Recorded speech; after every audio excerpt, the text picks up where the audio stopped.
திருச்சிற்றம்பலம். தென்னாடுடைய சிவனே போற்றி, எந்நாட்டவர்க்கும் இறைவா போற்றி. கைத்தல நிறை கனி அப்பமுடவல் போரே கப்பிய கரிமுகன் அடிபணி கற்றிடும் அடியவர் புத்தியில் உறைபவர் கற்பகம் என வினை கடிதேகும் மத்தமும் மதியமும் வைத்திடும் மரன் மகன் மற்பொரு திரள் புய மதயானை மத்தள வயிரனை உத்தமி புதல்வனை மட்டவிழ் மலர் கோடு பணிவேனே முத்தமிழ் அடைவினை முற்படுகிரிதனில் முற்பட எழுதிய முதல்வோனே முப்புறம் எரி செய்த அச்சிவ உரை ரதம் அச்சது பொடி செய்த அதிதீரா அத்துயரது கொடு சுப்பிரமணி படும் அப்புன மதனிடை இபமாகி அக்குற மகளோடும் அச்சிறு முருகனை அக்கண மணமருள் பெருமாளே.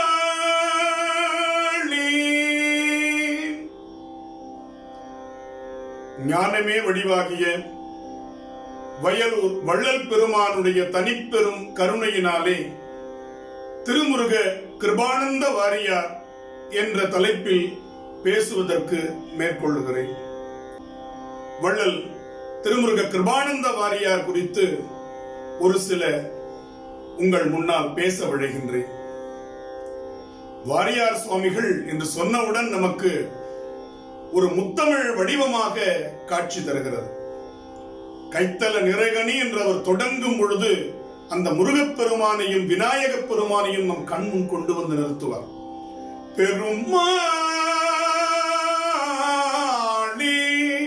அப்படி அந்த கம்பீரமான குரல் இனி எங்கு நாம் கேட்போம்?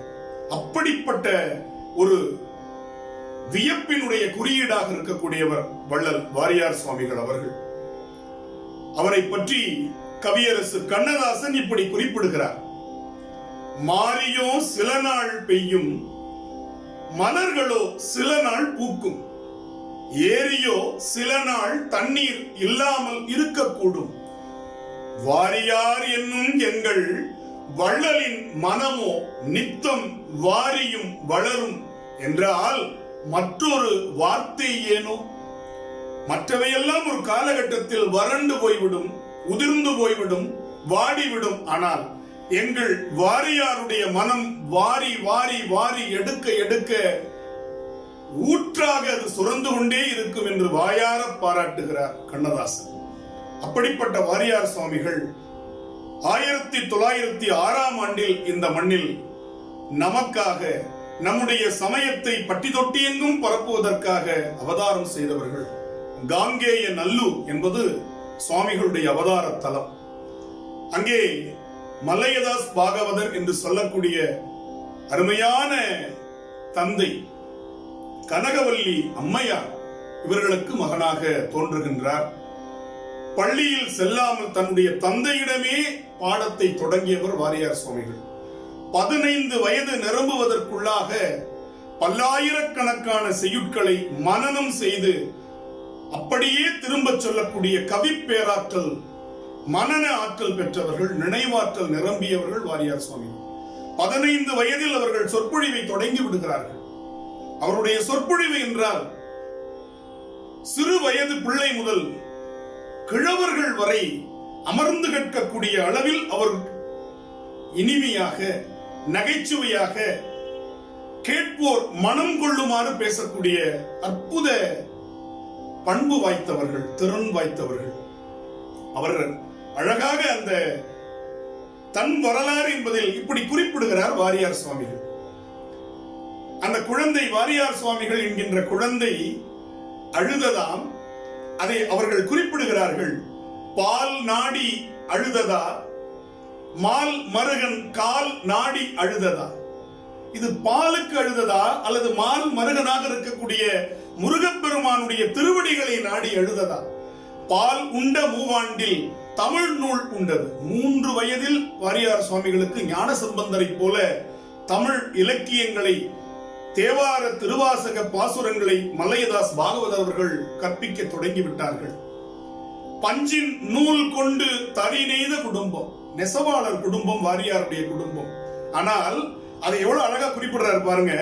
பஞ்சின் நூல் கொண்டு தறி நெய்த குடும்பம், நெஞ்சில் நூல் கொண்டு நெறி செய்தது.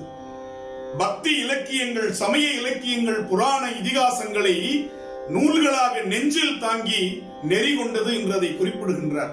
நாவால் ஆள் சேர்த்து இறைவன் தாழ் சேர்த்தவர் என்று வாரியார் சுவாமிகளை புகழ்ந்து சொல்வார். அவர் நாவால் ஆள் சேர்த்தவர். பணத்தால் ஆள் சேர்ப்பவர்களை பார்க்கிறோம், பதவியால் ஆள் சேர்ப்பவர்களை பார்க்கிறோம், அதிகாரத்தால் ஆள் சேர்ப்பவர்களை பார்க்கிறோம், கவர்ச்சியால் ஆள் சேர்ப்பவர்களை நாம் பார்க்கிறோம். ஆனால் நாவால் ஆள் சேர்த்தவர் நம்முடைய வள்ளல் வாரியார் சுவாமிகள் அவர்கள். அதை கண்டதும் காண துடிப்பதும் அவருடைய அந்த நிறைவில் ஒரு பாடல். நாம் மட்டுமா வாரியார் சுவாமிகளை நினைந்து நெகிழ்ந்து மகிழ்ந்து போற்ற வேண்டும்? முருகப்பெருமானுக்கே அந்த எண்ணம் வந்ததாம். அதனால்தான் வாரியார் சுவாமிகளை விண்ணில் வந்து எடுத்துக்கொண்டான் என்று ஒரு பாடல் அழகாக குறிப்பிடுகிறது. கண்டதும் காண துடிப்பதும் மண்ணில் வாழும் நாம் மட்டுமா? அனலில் பிறந்து புனலில் தவழ்ந்து புவனம் காக்கும் சிவனின் புதல்வன். எப்படி நடை வருது பாருங்க.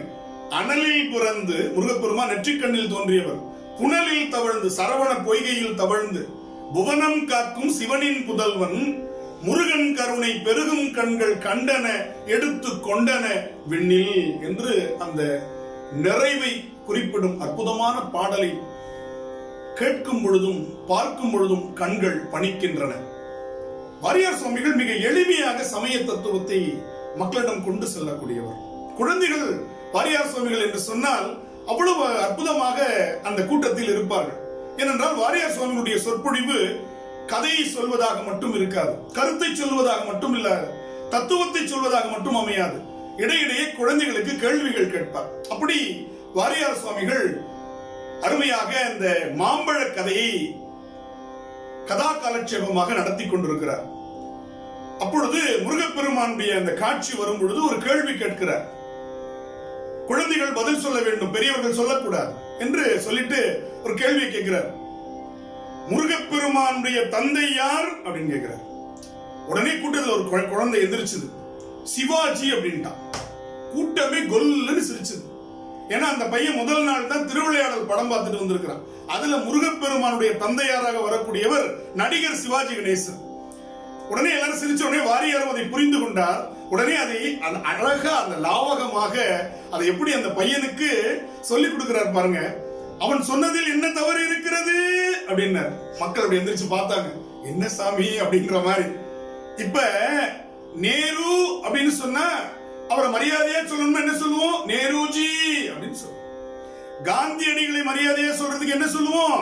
காந்திஜி அப்படின்னு சொல்லுவோம். அதுபோல முருகப்பெருமான் என் அப்பன் முருகனை பெற்றவர் சிவா என்று சொன்னால் அது மரியாதையாக இருக்காது இல்லையா?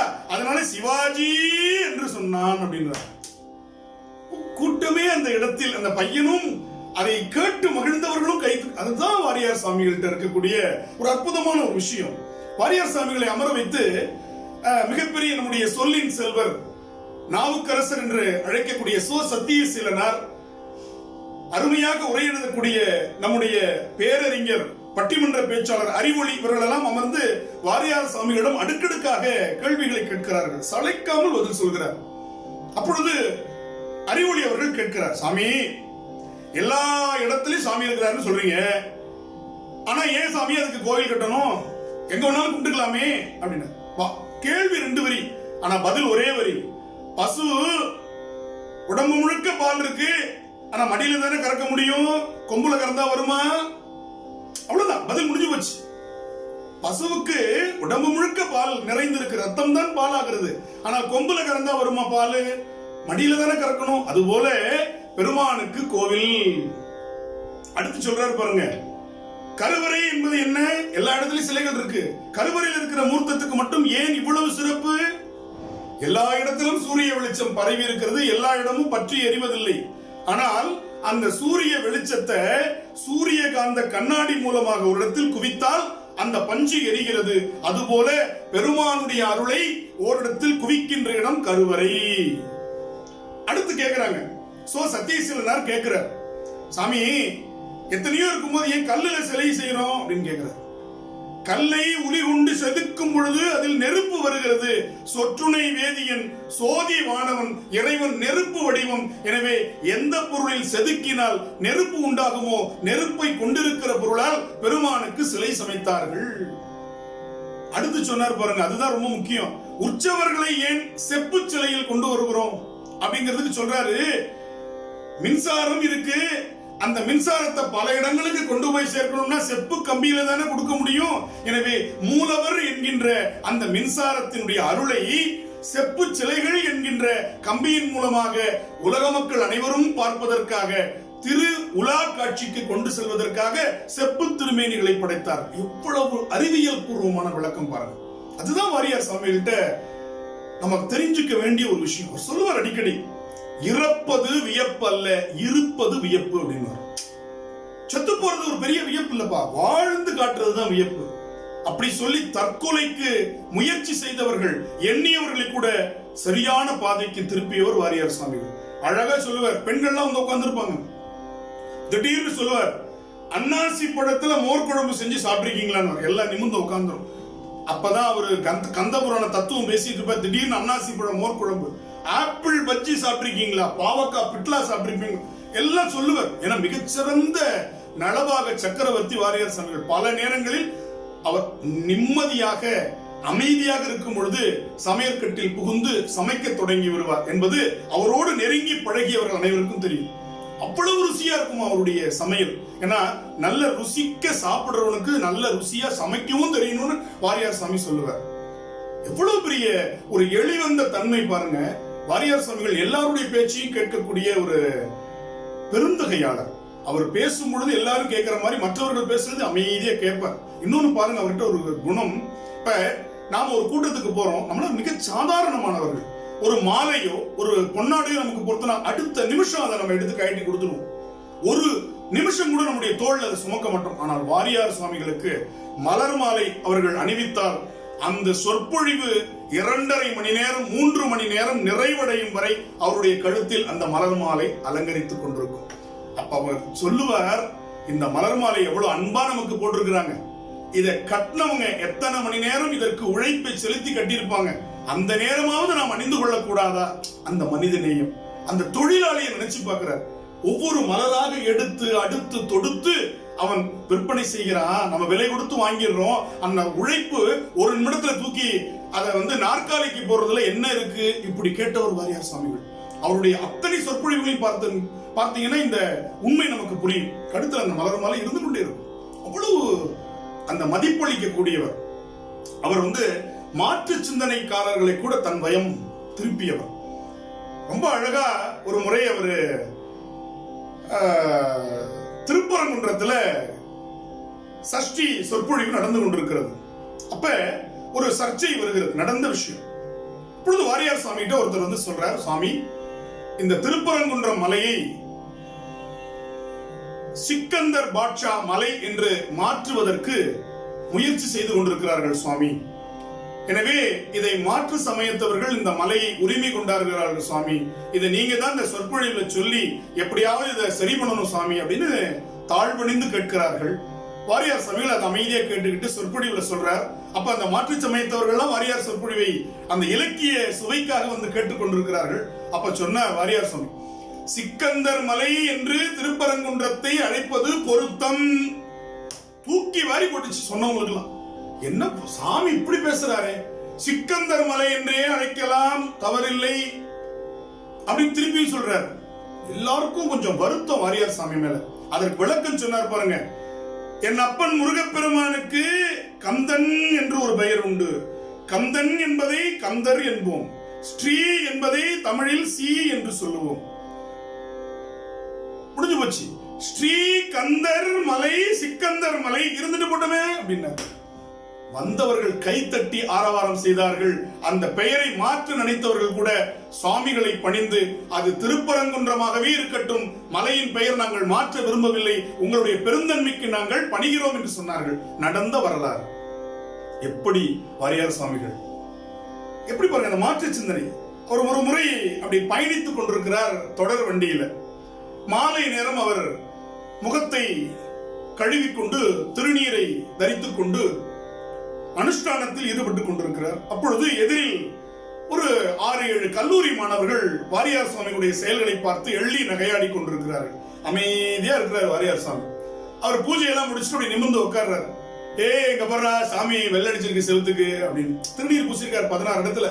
சாமி வெள்ளடிச்சிருக்கு. நம்மளா இருந்தா உடனே கொந்தளிச்சிடும். ஏன்னா நமக்கு சுருக்குன்னு எது வருதோ இல்லையோ கோபம் வந்துடும் இல்லையா. சாமி சிரிச்சுட்டே சொன்னாரு, எல்லாரும் நல்லா இருக்கிற செவத்துக்கு தான் வெள்ளை அடிப்பாங்க, குட்டி செவத்துக்கு யாரும் அடிக்க மாட்டாங்க. இது இறைவன் வாழ்கிற வீடு, எனவே இந்த வீட்டிற்கு நான் வெள்ளை அடிக்கிறேன், குட்டிச்சவருக்கு அடிக்க வேண்டிய அவசியம் இல்லைன்னு சாமி கொஞ்சம் விபூதி கொடுங்கன்னு எல்லாம் வாங்கி நெற்றி நிறைய அணிந்து கொண்டார்கள். இப்படி கல்லூரி மாணவர்களிடத்தில் எவ்வளவு பெரிய விஷயம்.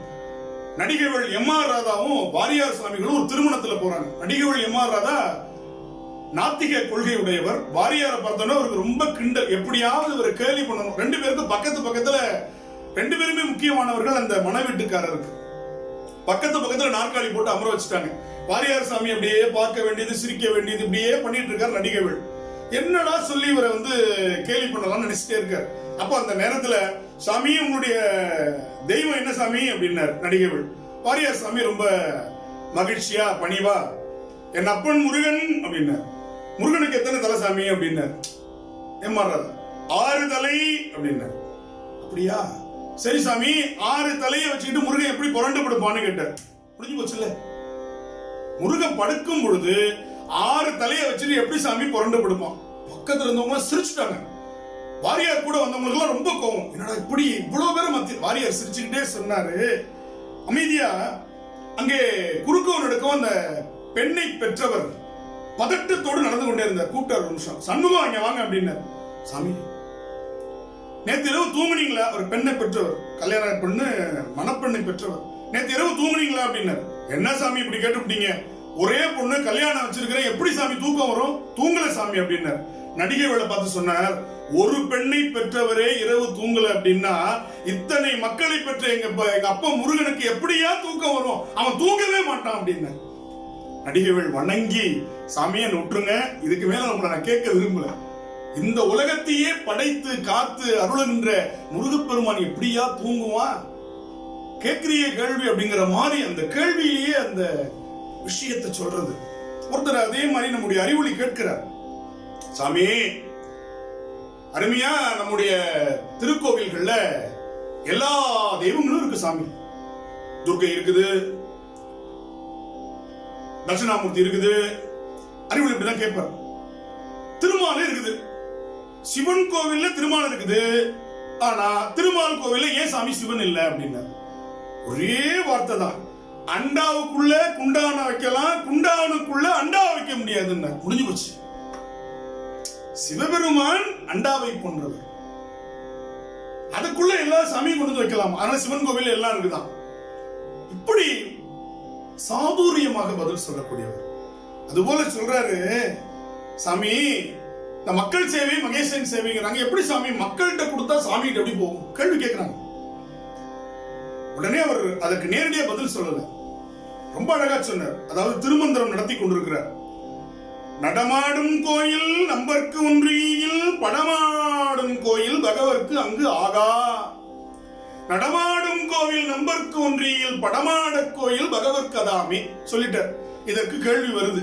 அதற்கு சொல்றார் பாருங்க, நம்ம வீட்டுக்கு பக்கத்துல தெருவில் இருக்கிற தபால் பொட்டியில போடுற தபால் தலைமை அஞ்சலகத்திற்கு போகும். ஆனா தலைமை அஞ்சலகத்துல போட்ட தபால் நம்ம வீட்டுக்கு வருமா? அது மாதிரி நடமாடும் கோயிலாகிய அடியார்களுக்கு செஞ்சுட்டா தலைமை அஞ்சலகமா இருக்கிற சுவாமிக்கு போயிடும். அங்கேயே செஞ்சீங்கன்னா அடியாருக்கு வராது.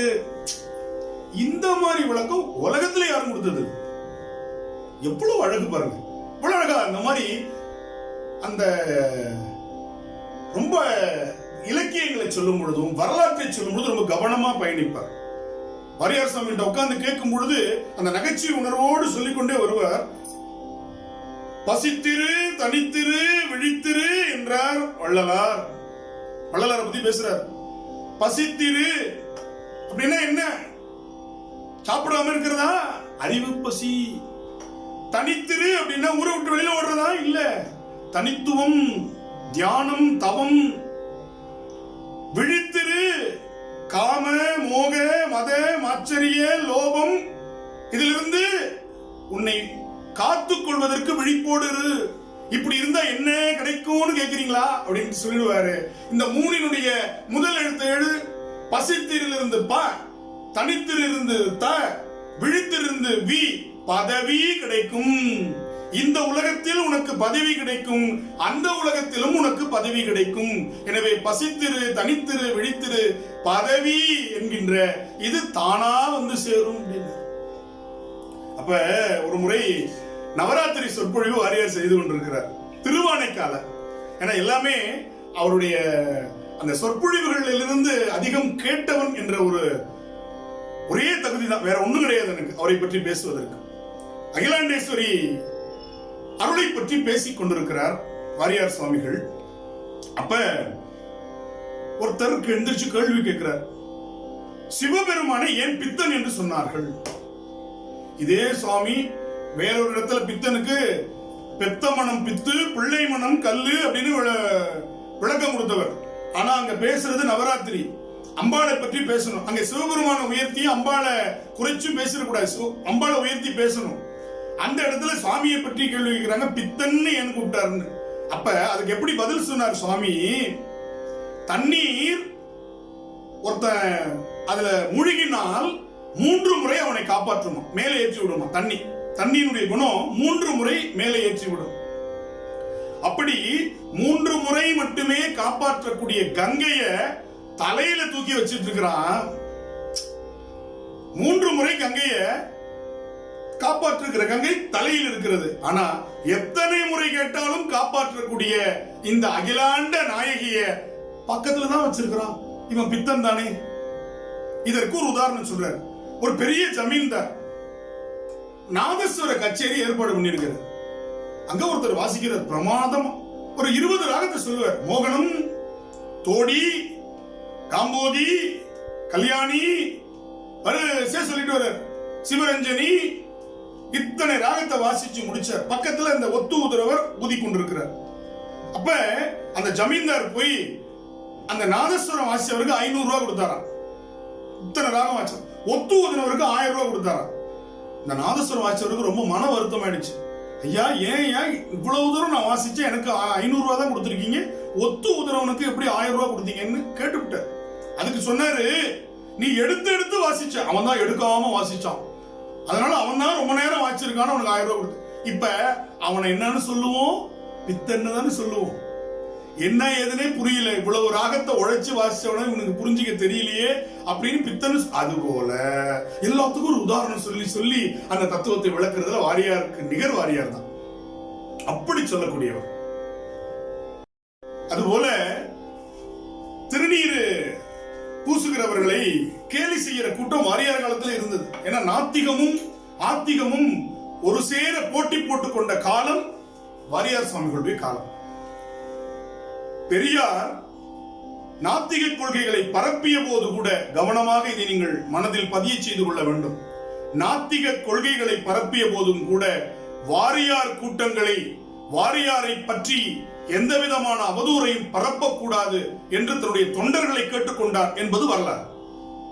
அவர் காப்பாற்றப்பட வேண்டியவர். அவருடைய இலக்கிய வளம் என்பது நாம் வணங்க வேண்டியது. எனவே அவரை நீங்கள் கேலி செய்யாதீர்கள் என்று தொண்டர்களை கேட்டுக்கொண்டார். இது நடந்த உண்மை.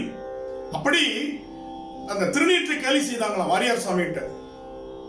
உடனே ஒருத்தர் சொன்னார், திருநீர் இட்டார் கெட்டார், திருநீர் இடாதார் வாழ்ந்தார் அப்படின்னார். வாரியார் சாமி, நீங்க சொன்னது ரொம்ப சரி அப்படின்னா. திருநீர் இட்டார் கெட்டார், திருநீர் இடாதார் வாழ்ந்தார், நீங்க சொல்றது ரொம்ப சரின்னு. நாத்திகவாதிக்கே என்னடா அது, வாரியார் கோவப்படுவான்னு பார்த்தா ஆமா சரின்னு சொல்றாருன்னு. அப்ப வாரியார் சொன்னாரு, திருநீரு இட்டு ஆறு கட்டார். அது அப்படியே ஸ்டேட்மெண்ட் கொஸ்டினா மாத்திட்டார். அந்த அளவுக்கு புரிஞ்சு போச்சு. இனிமேல் இவர்கிட்ட நின்னோம்னா நமக்கு பிரச்சனை தான். அடுத்து சொன்னார் திருநீரு இடாது ஆறு வாழ்ந்தார். அப்ப திருநீர் இட்டவன் தான் வாழ முடியும், திருநீர் இடாத வாழ முடியும். நீங்க சொன்னது சரின்னு எப்படி பாருங்க அந்த தமிழ் அழகு. அது சொல்லுவாரு, ரொம்ப அழகா சொல்லுவாரு. நம்ம தமிழ் உச்சரிப்பு இன்னைக்கு தப்பு தப்பா உச்சரிக்கிறோம். வீட்டுக்கு பொண்ணு கொடுத்தவன் வருவான், அல்லது மாப்பிள்ளை வீட்டுல இருந்து அப்பா அம்மா வருவாங்க, என்ன சொல்லுவோம்? சம்மந்தி வந்திருக்கிறாங்கன்னு சொல்லுவோம். சம்முனா நல்ல, மந்தினா குரங்கு, நல்ல குரங்கு வந்திருக்குன்னு சொல்லுவோம். இது தெரியாம அதுவும் வீட்டுல 3 வேளை சாப்பிட்டு போவோம். தெரிஞ்சா சாப்பிடுவாரா அப்படின்னு. ஏன்னா பந்தம், ஞான சம்பந்தருடைய வரலாறு சொல்லும் பொழுது அவர் ஞானத்தோடு சம்பந்தம் வைத்தவர், அதனால அவர் ஞான சம்பந்தர். அந்த பந்தம்னா உறவு, சம்பந்தி என்றால் நல்ல உறவு. எனவே சம் என்றால் நல்ல, பந்தம் என்றால் உறவு, சம்பந்தி என்றால் நம்மோடு நல்ல உறவு வைத்தவர். எனவே மந்தின்னு சொல்லாதீங்க, சம்பந்தினா நல்ல குரங்குன்னு அர்த்தம். பாருங்க. அதே மாதிரி நம்முடைய ஹரிச்சந்திர புராணம் பேசும் பொழுது வாரியார் சுவாமிகள் சொல்லுவார், ஹரிச்சந்திரனுடைய மனைவி பேர் கேட்ட உடனே நம்ம சந்திரமதி சந்திரமதின்னு. ஏன்னா இது நம்முடைய நாக்கு புரட்சியால் தவறாக உச்சரிச்சுட்டு இருக்கிறோம். சந்திரனாலும் மதினாலும் ஒண்ணுதானே. எப்படி சந்திரமதின்னு சொன்னீங்க? தவறு. மூல இலக்கியத்துல சந்திரவதி என்று இருக்கிறது. அதற்கு சொல்லுவார் பார்வதி, திலகவதி, குணவதி என்பது போல சந்திரவதி என்பதுதான் சரி. சந்திரமதின்னு சொல்லக்கூடாது. மதியனாலும் சந்திரனாலும் ஒண்ணுதான். அப்ப அந்த நுணுக்கம் எவ்வளவு நுணுக்கமா அதை பயன்படுத்துறாரு பாருங்க. அதான் வாரியார் சுவாமிகள்ட்ட நம்ம பார்க்க வேண்டிய ஒரு விஷயம். பட்டினத்தார் அப்படின்னு ஒரு அருமையான சொற்பொழிவு பண்றார். பட்டினத்து அடிகள் என்று சொன்ன பொழுது அவர் மட்டும்தான் பட்டினத்தார், மற்ற சித்தர்கள் எல்லாம் கிராமத்தார் என்பது சொல்லாமலே விளங்கும். இதுக்கு தத்துவத்தை கொண்டு போவார். அங்க தத்துவவாதிகள் உட்கார்ந்து இருப்பாங்க, அவங்களுக்கு தீனி போடுவார். என்ன சொல்வாரு? இதுக்கு அருத்தாபத்தி நியாயம். ஒன்றை சொல்லி ஒன்றை விட்டால் மற்றொன்று தானாக விளங்கும். இந்த நியாயத்துக்கு என்ன பேரு? அருத்தாபத்தி நியாயம் அப்படின்னு சொல்லிட்டு அதற்கு ஒரு கதை சொல்லுவார். பட்டினத்தார்னு சொல்லிட்டா மீதி எல்லாரும் கிராமத்தார்னு அர்த்தம். மத்த எல்லா சித்தரும் கிராமத்துல தோன்றவங்க. அவர் மட்டும்தான் காவிரி பூம்பட்டினத்தில் தோன்றியவர், அதனால் அவர் பட்டினத்தடிகள். இதற்கு ராமாயணத்திலிருந்து ஒரு கதையை கொண்டு வராருங்க. அகத்தியரும் ராமரும் சந்தித்துக் கொண்ட இடம் வருது. அகத்தியர் குள்ளம், ராமன் நெடிய தோற்றம், அதனாலதான் அவனுக்கு நெடியவன் என்றே பேர், நெடியோன்னு பேரு. இப்ப அகத்தியர குள்ளம்னு சொன்னோம்னா அவர் மிகப்பெரிய ஆளு, தமிழ் முனி. அவருக்குள்ளம்னு சொல்ல முடியாது. ராமனை உயரம்னு சொன்னா அகத்தியர் குள்ளம்னு ஆயிடும். இப்ப உண்மையும் சொல்லணும், அது அகத்தியருக்கு இழுக்காவும் போயிடக்கூடாது, பெருமைப்படுத்துறதா இருக்கணும். எப்படி இந்த காட்சியை சொல்றாரு பாருங்க. நின்ற பெருந்தகையை, யாரு? அகத்தியர். நின்ற பெருந்தகையை நெடியோன் வணங்கினான்னு சொல்லிட்டார். அகத்தியருக்கு பக்கத்துல ராமன் நின்னு தன் உயரத்தை காட்டலையா, தாழ்ந்து பணிந்து வணங்கிட்டான் அகத்தியர். எவ்வளவு இந்த நுணுக்கம் அருத்தாபத்தி. அப்ப நெடியோன் என்றதால் அந்த அகத்தியர் உயரமா குள்ளமான்னு கம்பர் சொல்லல. இவனை நெடியோன், ராகவன்னு சொல்லலாம், ராமன்னு சொல்லலாம், சுருதி நாயகன்னு சொல்லலாம், எத்தனையோ பேர் இருக்கு. ஆனா அந்த இடத்துல ஏன் நெடியோன்னு போட்டாரு? அகத்தியர் குள்ளம்ங்கிறத நம்ம புரிஞ்சுக்கணும். இதுக்கு பேர் அருத்தாபத்தி நியாயம். எங்கிருந்து எங்க பாருங்க. விஸ்வாமித்திரரை பத்தி வரும் ஒரு வார்த்தை, எண்ணிலா அருந்தவத்தோன்னு. இதை 7-8 விதமா பிரிப்பார். எண்ணிலா அருந்தவத்தோன். அப்ப எண்ண முடியாத, யாராலும் செய்ய முடியாத தவம் செய்தவன் விஸ்வாமித்திரர். எண்ணில் ஆ வரும் தவத்தோன். காமதேனுவை வரவழைப்பதற்காக, ஆனா பசு, இந்த இடத்துல காமதேனு, காமதேனுக்காக தவம் செய்தவன். எண்ணிலா வருந்தவத்தோன், தன்னை வருத்தி தவம் செய்தவன். அடுத்து பாருங்க, எண்ணிலா ஆவ. ஆ என்றால் இந்த இடத்துல பசுன்னு ஒரு அர்த்தம். ஆக்கத்திற்காக, மகிழ்ச்சிக்காக, உலக நன்மைக்காக தவம். எத்தனையோ பேர் தவம் செய்யறாங்க, அதெல்லாம் மற்றவர்களை அழிப்பதற்காக. சூரபத்மன் தவம் செய்தா வாழ வைக்கிறதுக்கா? ராவணன் தவம் செய்தா வாழ வைக்கிறதுக்கா? ஆனா விஸ்வாமித்திரர் தவம் செய்தார், அது வாழ வைப்பதற்காக. அவரும் தவத்தான். இப்படியும் வரிசையை சொல்லிட்டு வருவார். இவ்வளவு பாருங்க, அந்த நுணுக்கம் வாரியார் சுவாமிகள்ட்ட தான் நம்ம பார்க்க முடியும். அந்த அதே போல அந்த சொல்லாடல் இருக்கு பாருங்க, எதுகை முனை அவருக்கு ரொம்ப எளிமையா வரும். சிவபெருமானை பற்றி நம்பி ஆரூரருடைய கதையை சொல்லிட்டு இருக்கும் போது கைலாயத்துல சிவபெருமான் எப்படி இருக்கிறார், அவருடைய நிறம் அப்படியே பவள நிறமா. அது சொல்லுவார், நிறம் பவளம் நிரம்ப வளம். ஒரே சொல்லு, நிறம் பவளம். சுவாமியுடைய நிறம் பவளம் நிரம்ப வளம். சுந்தரர் போய் மலர் பயிர் பறிக்கிறதுக்காக போறாரு.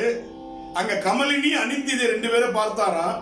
ஒரு நிமிடம் பார்வை அந்த பக்கம் போயிடுச்சு. பார்த்தது தவறு என்று தன்னுடைய எண்ணத்தை மாற்றிக்கொண்டு சுவாமிக்கு மலர்களை எடுத்து தொடுத்து அடுத்து வணங்கினார். இப்படி வரும், எடுத்து தொடுத்து அடுத்து வணங்கினார். அப்ப சுவாமி கேட்டாரா, சுந்தரா, நந்தனவனத்தில் என்ன நடந்தது? சுவாமி, தவறு செய்து விட்டேன். குற்றத்தை ஒப்புக்கொள்பவர்கள் பெரியர்கள். நாம் இந்த ஜென்மத்தில் குற்றத்தை ஒப்புக்கொள்ள மாட்டோம். அப்படி நம்மளே ஒரு குத்து குத்துவார். சுந்தரர் உடனே சொல்லிட்டாரா, சாமி தவறு செஞ்சுட்டேன்னா. அப்படி பாருங்க, அந்த காட்சியை படுத்துறது இருக்கு பாத்தீங்களா. வாரியார் சுவாமியுடைய சொற்பொழிவு கேட்டீங்கன்னா ஒலி சித்திரமாக இருக்காது, அது திரை சித்திரமாக இருக்கும். அதுதான் நம்ம அப்படியே கேட்டுட்டு இருக்கும்போது அந்த காட்சியெல்லாம் கண்முன் கொண்டு வருவார். அப்படியே அவ்வளவு ஒரு நயம் அவர்கிட்ட இருக்கும். அந்த இன்னைக்கு சொல்றோம் வாய்ஸ் மாடுலேஷன், வாய்ஸ் மேனேஜ்மெண்ட் அப்படிலாம் ஆங்கிலத்தில் சொல்றாங்க. அந்த ஏற்ற இறக்கம், திடீர்னு கத்துவார். குழந்தைகளை பண்பா வளர்க்கணும், அன்பா வளர்க்கணும். குழந்தைகளை அம்மா அப்பாட்ட பண்பா அன்பா வளரணும். பேர் சொல்லி குழந்தையை கூப்பிடணும், அழகான பேர் சொல்லி கூப்பிடணும். வீட்டுல இருக்கிற நாய் பசுக்கெல்லாம் நல்ல பேர் வச்சிருக்கிறான். குழந்தைக்கு பப்பின்னு வைக்கிறான், ஜிம்மின்னு வைக்கிறான், அம்முன்னு வைக்கிறான். குழந்தைக்கு நல்ல பேர் வச்சு கூப்பிடணும். அப்படி கூப்பிட்டா அந்த குழந்தை அன்பா வரும், ஆசையா நிக்கும். அப்படி சொல்லிட்டு ஒரு வார்த்தை சொல்லுவாரு, குழந்தைய கூப்பிடுறோம். எப்படி கேசவா அப்படின்னா வரே அப்படின்னு கத்தக்கூடாது, வரமா அப்படின்னு சொல்லணும். வரமா வந்த குழந்தை அப்படி வரமான்னு சொல்லணும் அப்படின்னு. அதுலயும் பாருங்க, வரமா வந்த குழந்தையா, அதனால வரமான்னு சொல்லணும், கத்தக்கூடாது அப்படின்னு குழந்தைகளுக்கு அறிவுரை சொல்லுவார். குழந்தைகள் எப்படி இருக்கணும்? ஞான சம்பந்தரை போல இருக்கணும், மங்கையர்க்கரசியாரை போல இருக்கணும், திலகவதியாரை போல இருக்கணும் அப்படின்னு அந்த கதைகளோடு இணைத்து பிணைத்து சொல்லக்கூடியதுல வாரியார் ரொம்ப வல்லவர். அவருக்கு இருக்கிற அந்த நகைச்சுவைக்கு அளவே கிடையாது. ஒரு முறை லண்டன்ல வாரியார் சுவாமிகளை மூட்டு வலி அதிகமாக அவருக்கு ஏற்பட்ட பொழுது சேர்த்திருக்கிறாங்க. அப்ப அவருக்கு மருத்துவம் பார்த்து கொண்டிருக்கிறார்கள். ஒரு புதிய மருத்துவர் அங்க வராரு, வாரியார் சுவாமிகளை பார்க்கறதுக்கு வராரு. பார்த்த உடனே வாரியார் சுவாமிகிட்ட அந்த புதிய மருத்துவரை அறிமுகப்படுத்துறாரு. சுவாமி, இவரு அல்லோபதி மட்டும், அல்லோபதினா ஆங்கில மருத்துவம், ஹோமியோபதி தெரியும், நேச்சுரோபதி தெரியும், இப்படி பல மருத்துவங்கள் தெரிஞ்சவர். வாரியார் சுவாமி சொன்னாரு, அல்லோபதி தெரியும், நேச்சுரோபதி தெரியும், ஹோமியோபதி தெரியும், சிம்பதி தெரியுமான்னு கேட்டார். ஒரு மருத்துவருக்கு தேவை அல்லோபதி, ஹோமியோபதி, நேச்சுரோபதி மட்டும் இல்ல, சிம்பதி அப்படின்னாரு. அந்த இடத்துல அப்படி அந்த மருத்துவர் சிரிச்சு தன்னுடைய கண்களில் இருந்து அப்படியே கண்ணீர், ஆனந்த கண்ணீர் வந்துருச்சான். அப்படி சிரிச்சாரா. சிம்பதி தெரியுமான்னு கேட்டார் வாரியார். அது மாதிரி ஒருத்தர் மளிகை கடை திறந்தார். அப்ப சாமிகிட்ட போய் கேட்கிற, சாமி நான் நாளைக்கு மளிகை கடை திறக்க போறேன், உங்களால வர முடியாது, இருந்தாலும் என் மளிகை கடையில நல்ல படம் என்ன படம் வைக்கலாம்? முருகரை வச்சிடலாமா, சிவபெருமான வச்சிடலாமா, இல்ல வெங்கடேச பெருமாளை வைக்கலாமா, லட்சுமி தேவியை வைக்கலாமா, என்ன படம் வைக்கணும் அப்படின்னு சாமி ரொம்ப எளிமையா சொன்னார். என்ன படம்னா வை, கலப்படம் மட்டும் வைக்காதுன்னு. அவ்வளவுதான், முடிஞ்சு போச்சு. மளிகை கடை இல்லையா, நீ எந்த படத்தை வேணாலும் வை, ஆனா கலப்படத்தை மட்டும் வைக்காது அப்படின்னு சொல்லி அவரை அப்படியே மகிழ்ச்சியும் சொல்லி அந்த இடத்துல அவருக்கு ஒரு ஆலோசனையும் ஒரு அறிவுரையும் சொல்லி அனுப்புறதுல வாரியார் சாமிக்கு நிகர் வேற யாரும் கிடையாது. ரொம்ப எளிமையா போயிட்டு இருக்கும். சூரபத்மன் அழியவில்லை அப்படின்னு சொல்லிட்டு சொல்லுவாரு. சேவலும் மயிலுமா மடை மாற்றம் செஞ்சான், கொடியவன் அடியவனானான் அப்படின்னு. கொடியவன் அடியவனானான். பயத்தோடு வணங்கியவர்கள் எல்லாம் பக்தியோடு வணங்க ஆரம்பிச்சாங்க. யார? சூரபத்மனை அப்படின்னு சொல்லி அழகா அதை கொண்டு போவார். திருஞான சம்பந்தருடைய தமிழ் எப்படிப்பட்டது? வாரியார் சாமி இயல் இசை நாடகம்ன்ற முத்தமிழுக்கு மேல 4 தமிழ் சொன்னவர். திருஞான சம்பந்தர் குழந்தையா இருந்து பாடினவர், அது கொஞ்சம் தமிழ் அப்படின்னு. அப்பர் சுவாமி பொன்னார் திருவடிக்கு ஒன்று உண்டு விண்ணப்பம் கெஞ்சினார், அது கெஞ்சு தமிழ். பொன்னும் மெய்ப்பொருளும் தருவானே, போகமும் திருவும் புணர்ப்பானை, பின்னையன் பிழையை பொறுப்பானை, பிழையலாம் தவிர பணிப்பானை, கரைக்கால் முதலையை பிள்ளை தரச் சொல்லு காலனையே அப்படின்னு சுவாமிகிட்டே போய் கேட்டவர். தோழமை நெறி, அது விஞ்சு தமிழ். அழுதால் உன்னை பெறலாமேன்னு சொன்ன மணிவாசகருடைய தமிழ் நெஞ்சு தமிழ் அப்படின்னு. எவ்வளவு பாருங்க, கொஞ்சு தமிழ், கெஞ்சு தமிழ், விஞ்சு தமிழ், நெஞ்சு தமிழ். ஒவ்வொருத்தரையும் ஆட்கொண்ட வரலாறு சொல்லுவார்.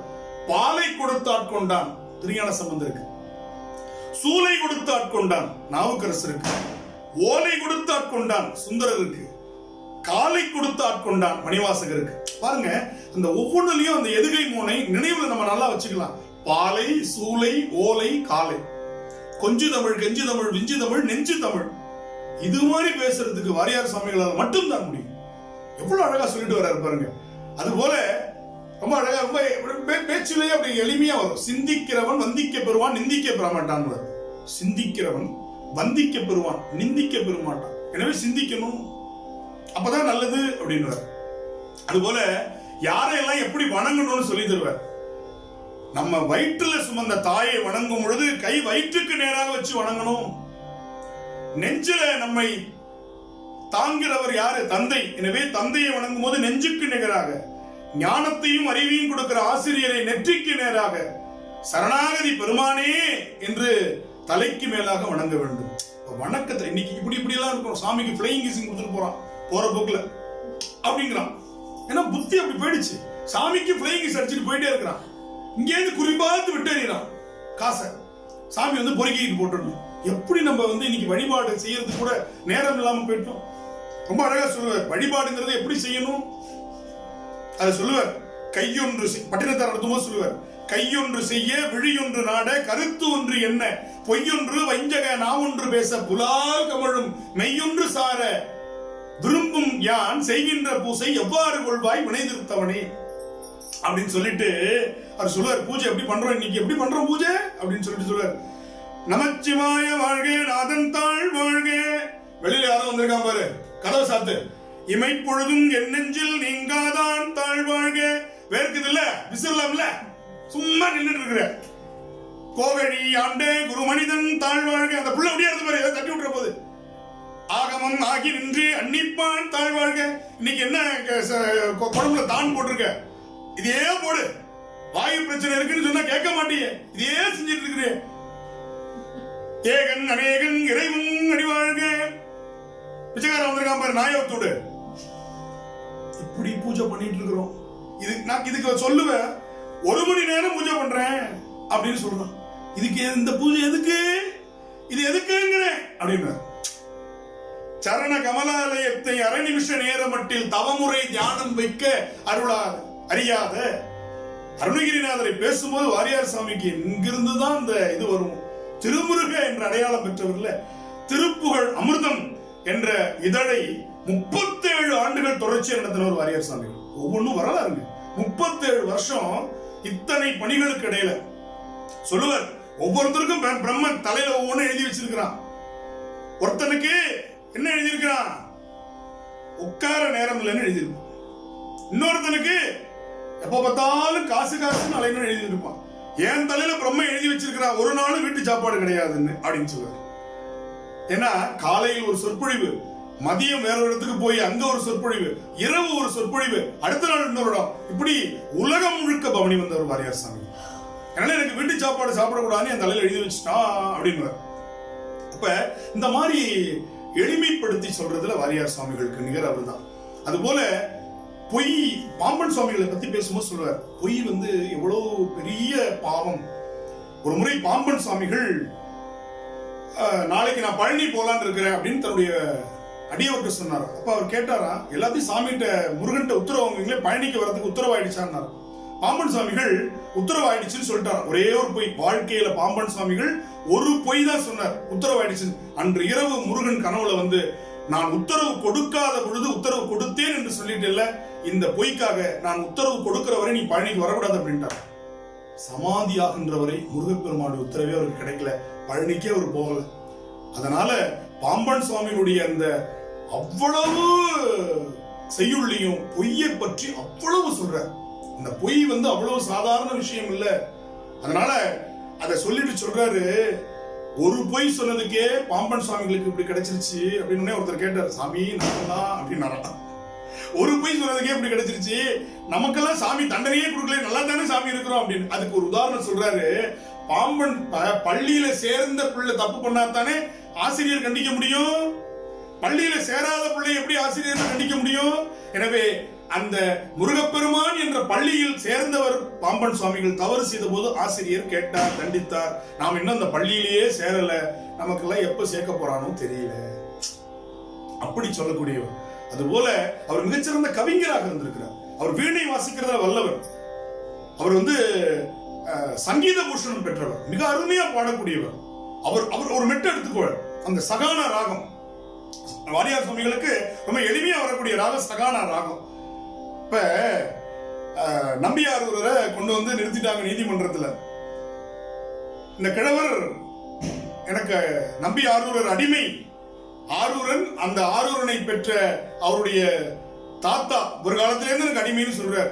அப்ப அங்க அந்த நீதிபதிகள் கேட்கிறாங்களாம், இதற்கு அரசு தரப்புல என்ன பதிவு இருக்கு, ஆட்சியில் ஆவணத்தில் டாக்குமெண்ட் ஏதாவது இருக்குதா, அயலார் தங்கள் காட்சியில் ஐ விட்னஸ் இருக்குதா அப்படின்னு கேட்கிறாங்க. அத அழகா சொல்லுவாரு, ஆட்சியில் ஆவணத்தில் அயலார் தங்கள் காட்சியில் மூன்றில் ஒன்று காட்டுங்க. நீதிபதி கேட்கிறாங்களாம், ஆட்சியில் ஆவணத்தில் அயலார் தங்கள் காட்சியில் மூன்றில் ஒன்று காட்டு. உடனே சொல்லுவார், அவன் மூன்றும் இல்லாத முக்கண்ணன். அதுல கூட ஒரு நயம், மூன்றும் இல்லாத முக்கண்ணன். அப்ப அந்த கதை சேர்ந்து வரும்பொழுது அந்த ஒரு அழகு. அவ்வளவு திருஞான சம்பந்தருடைய வரலாறு சொல்றாரு. பெத்த தகப்பன் என் பொண்ணை கட்டிக்கணும்னு சொன்னா எந்த கிழவனுக்கு முடியாதுன்னு சொல்ல முடியும். ஆனா ஒரு குமரன் 16 வயது நிரம்பிய ஞான சம்பந்தர் வேண்டான்னு சொல்றாரு. ஒரு வயசானவரா, மனைவி இறந்து போயிட்டாங்க, ஏன் 2வது கல்யாணம் பண்ணிக்கலன்னு கேட்டாங்களாம். மூத்த பையன் வேண்டாங்கிறான் அப்படின்னு. அப்ப இவருக்கு என்ன எண்ணம், அது எப்படி சொல்றாரு பாருங்க. மூத்த பையன் கோச்சுக்கிறான் அப்படின்னா இவருக்கு அந்த ஆசை இருக்குது அப்ப உள்ள. அப்படி கிழவர்கள் இருக்கக்கூடிய காலத்துல பெத்த தந்தையார் சிவனேசன் செட்டியார் தாம் பொண்ணை கல்யாணம் பண்ணிக்கோங்கன்னு சொல்றாரு. இது என் பெண்ணு, என் குழந்தை, இது நீங்கள் பெற்ற பெண் மாண்டு விட்டால் இது இறைவன் அருளால் நான் பெற்ற பெண் என்று பூம்பாவை மகளாக ஆசீர்வாதம் செய்தார் ஞான சம்பந்தர். அப்ப அந்த ஒவ்வொன்றும் சொல்லும் பொழுது பாருங்க, அந்த காட்சி, அந்த ஒழுக்கம் ரொம்ப அழகா சொல்லுவார். வாரியார் சாமி சொல்லுவார், பேசுறபடி வாழலைன்னா வண்டி ரொம்ப நாளைக்கு ஓடாது. பேசுறபடி வாழலைன்னா வண்டி ரொம்ப நாளைக்கு ஓடாது. கோவப்படக்கூடாது அப்படின்னு முடிவெடுக்கிறான் ஒருத்தன். இனிமேல் நம்ம கோபமே படக்கூடாது அப்படின்னு முடிவெடுக்கிறான். அப்பதான் சோதனை வரும். ஆனா சோதனையை சாதனையா மாத்தணும். பெரிய புராணம் நடத்திட்டு இருக்கார். எவ்வளவு சோதனை வந்தாலும் அதில் சாதிப்பவர்கள் அடியார்கள். நம்ம ஏன் அடியார் ஆவலங்கிறதுக்கு சொல்லுவார். ஒருத்தன் முடிவு பண்ணானா, நான் இனிமேல் கோபமே படுறது இல்லை அப்படின்னு. அப்போ ஒருத்தன் வந்தான எதிரில், நீங்க கோவப்பட மாட்டீங்களா, கேள்விப்பட்டனே, ஆமா நான் கோவப்படுறது இல்லைன்னு முடிவு பண்ணிருக்கேன். அப்படியா, ரொம்ப சந்தோஷம். எது சொன்னாலும் உங்களுக்கு கோவம் வராது அப்படின்னு. வராதுப்பா, அதான் நான் முடிவு எடுத்துட்டேன். இல்ல உங்க மனைவி எதுக்கு எடுத்தாலும் எதிர்த்து பேசுமே, அதை கேட்டு கூட அதெல்லாம் அவளுடைய அறியாமை. அவளுக்கு நான் புரிய வைப்பேன், அதனால எனக்கு கோபம் வராது. உங்க பையன் எதை சொன்னாலும் எது எகனமோகனே செய்வானே, உங்களுக்கு கோபம் வராது. கடன் வாங்கினவன் திருப்பி கொடுக்கலன்னா கோபம் வருமா, வராது. வயல்ல வரப்ப தள்ளி போட்டான்னா கோபம் வருமா? அந்த வீட்டு குப்பைய உங்க வீட்டுல ஒருத்தன் எடுத்து கொட்டினானா கோபம் வருமா? யாராவது உங்களை திட்டினா கோபம் வராது. அவமானப்படுத்தினா கோபம் வராது. அடிச்சுட்டா சொல்றேன் கோபம் வராதுன்னு எத்தனை முறை சொல்றது கோபம் வராது, கோபம் வராது. அரை நிமிஷ நேரம் கூட நம்மளால அதை சாதிக்க முடியல. ஆனா ஆயுள் முழுக்க சாதித்தவர்கள் அருளாளர்கள், அடியார்கள். அதனால தான் அவங்கள நம்ம வணங்குறோம். அவங்க செய்த செயல்ல பெருசு இல்ல, அந்த செயல்ல வர சோதனையை அவர்கள் வெற்றி பெற்றார்கள் இல்லையா, அதுதான் பெருசு. துணி துவைத்து கொடுக்கிற எளிய தொழில் தான் செஞ்சார் திருக்குறிப்பு தொண்டர். அது பெரிய எல்லாரும் செய்யலாம். ஆனால் அடியார் துணியை இலவசமாக வெளுத்து கொடுத்ததன் பின்புதான் விலை கொடுத்து துணி துவைக்கக்கூடிய, கூலி பெற்று துணி துவைக்கக்கூடிய ஊரார் துணியை துவைக்க வேண்டும் என்ற கொள்கையில் கடைசி வரை அதில் அவருக்கு சோதனை வருகிறது. அதில் அவர் பாதிக்கப்படுகிறார். அதற்காக தன்னுடைய உயிரையே துறக்க துணிகிறார். யாரும் இதை செய்ய மாட்டாங்க, யாரும் இதை செய்ய மாட்டாங்க. அதை சொல்லுகிறார் வாரியார் சாமி. அப்ப அவர்கள் சாதனையாளர்கள், போதனையாளர்கள் அல்ல. இதையும் சொல்லுவார் வாரியார். அவங்கள சாதனையாளர்கள், போதனையாளர்கள் சொல்லிக்கிட்டே இருப்பான், செய்ய மாட்டான். ஆனா அவங்க சாதனையாளர்கள்னு சொல்லுவார். முருக பக்தர்கள்லாம் வந்து திருச்செந்தூர்ல வாரியார் சாமியை சந்திக்கிறாங்க. சாமி, ஒரு அரசு விழால அப்பெல்லாம் இந்த திரையரங்குகள்ல அரசு விழாக்களில் கடைசியில பாடுறது மாதிரியே தேசிய கீதம் பாடுவாங்க. அந்த மெட்டு ரொம்ப நல்ல மெட்டு, வாரியார் சாமிக்கு ரொம்ப பிடிக்கும். அப்ப வாரியார் சாமி சொல்றாங்க, சாமி இந்த தேசிய கீதம் பாடுற மெட்டு ரொம்ப நல்லா இருக்கு சாமி, அந்த மெட்ல நம்ம முருகனுக்கு ஒரு புகழ் மாலை சாமி பாடி கொடுக்கணும், காலையில வாங்க பாடிடலான்னு. இரவு சொன்னாங்க. அழகா ஜனகன மனகதி என்று சொல்லக்கூடிய தேசிய கீத மெட்டில் வாரியார் சாமிகள் அருமையாக ஒரு கவிதை பாடி தருகிறார். எப்படிப்பட்ட சந்தம்! இது மாதிரி வாரியார் சாமிகள் எழுதின கவிதைகள் ஆயிரம் ஆயிரம். யாராவது திருமண பத்திரிகையை கொடுத்து சுவாமியை ஆசீர்வாதம் பண்ணணும்னா அந்த மாப்பிள்ளை பெண் பெயர் வர்ற மாதிரி வெண்பா எழுதி கொடுப்பார். இப்படி லட்சக்கணக்கான வெண்பா எழுதியவர் நம்முடைய வாரியார் சுவாமிகள். சொற்பொழிவாளர் மட்டுமல்ல, மிகச்சிறந்த திறனாய்வாளர். வாரியார் சுவாமிகளுடைய திருப்புகழ் விரிவுரை, ராமாயணம், மகாபாரதம், கந்தபுராண விரிவுரை எல்லாம் படிக்க படிக்க கம்பன் கவிநயம் என்று கம்பராமாயணத்தை முழுமையாக படித்தால் நமக்கு என்ன கிடைக்குமோ அதை தாண்டிய ஒரு சொற்களஞ்சியம், பொருட்களஞ்சியமாக, அரும்பொருள் பெட்டகமாக கம்பன் கவிநயத்தை வாரியார் சுவாமிகள் ஏற்றுகிறார். அதெல்லாம் வந்து பொக்கிஷம்.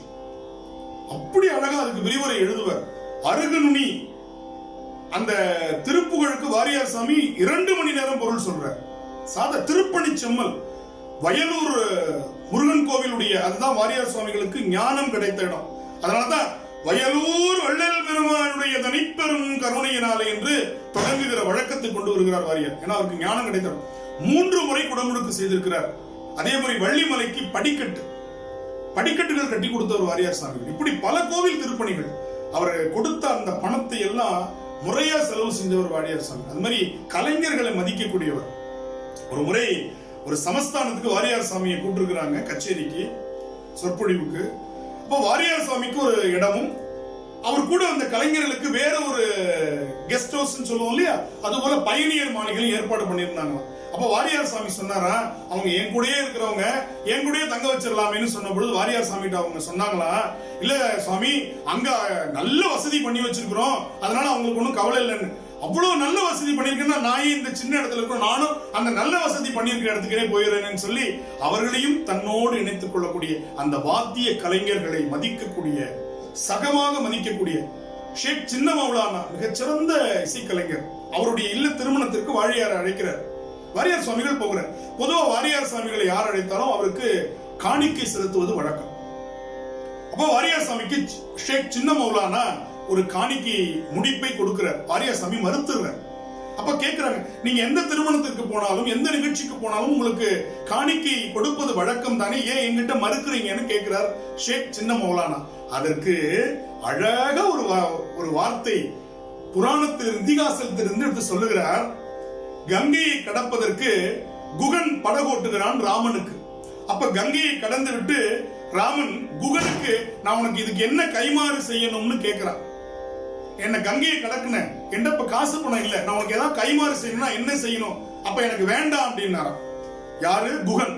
ஏன் வேண்டாம்னு சொன்னார்னா, நான் கங்கையை கடப்பதற்கு வேலை செய்யக்கூடிய ஓடக்காரன், நீ பிறவி கடலையே கடப்பதற்கு உதவி செய்யக்கூடிய கடவுள், எனவே நானும் ஓடக்காரன் நீனும் ஓடக்காரன், ஒரு ஓடக்காரன் இன்னொரு ஓடக்காரன் கூலி வாங்க மாட்டான். அதுபோல நீங்களும் கலைஞர், நானும் ஒரு கலைஞன், ஒரு கலைஞன் இன்னொரு கலைஞனை ஆதரிக்கணுமே தவிர அவன்கிட்ட புடிங்க எடுத்துக்க கூடாது.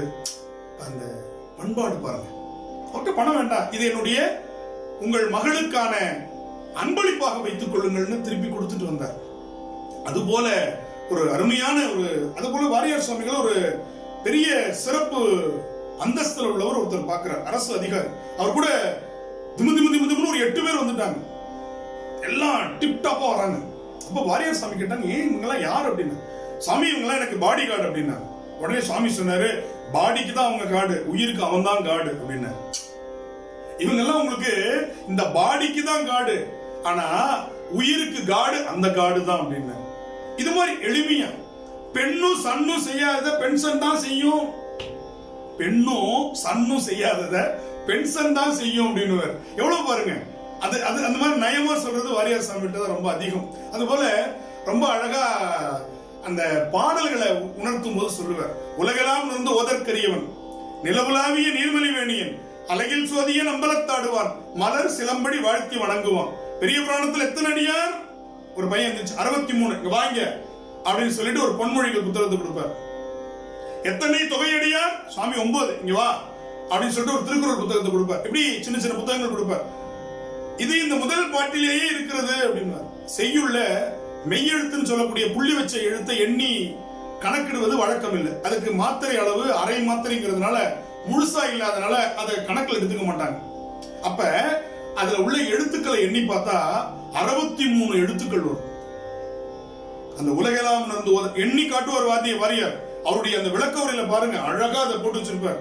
அந்த உலகெல்லாம் நடந்த பாடல் என்ன 63 எழுத்துக்கள் வரும். அதே போல அதனுடைய சொற்களை எண்ணீங்கன்னா 13 வரும். பெரிய புராணம் 13 சருக்கங்களாக பிரிந்திருக்கிறது. எனவே 13 சருக்கங்களில் 63 நாயன்மார் வரலாற்றை சொன்ன காரணத்தினால் உலகலாம் என்று பெருமான் அடியெடுத்து கொடுத்ததனால் அந்த பாட்டிலேயே என்ன சொல்ல போறோங்கிறத சொல்லிட்டாரு அப்படின்னு ரொம்ப அழகா அதை கொண்டு வந்து காட்டுவார். அதுபோல தேவக்கோட்டையில கந்தசஷ்டி விழால வாரியார் சுவாமிகள் பேசுகிறார். அங்க 1000 அப்படிங்கிறதுக்கு பிள்ளையார்னு சொல்லுவாங்க. உங்களுக்கு ஒரு பிள்ளையார் கொடுத்துறோம் அப்படின்னு சொல்றாரு.